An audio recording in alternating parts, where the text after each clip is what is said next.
Hello hi అండి, welcome to budget cars Bhimavaram. ఈరోజు మన ముందుకి R15 V2 వెర్షన్ తీసుకురావడం జరిగింది.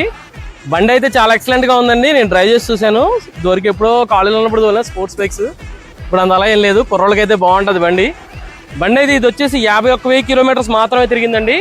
ప్రైస్ అయితే ఇది వచ్చేసి మనకి జస్ట్ 60,000 రూపీస్ చెప్తున్నారండి. కస్టమర్ నెంబర్ డైరెక్ట్గా ఇస్తాను, కాల్ చేయండి. ఫర్ మోర్ డీటెయిల్స్ కావాలంటే బడ్జెట్ కార్స్ భీమవరం.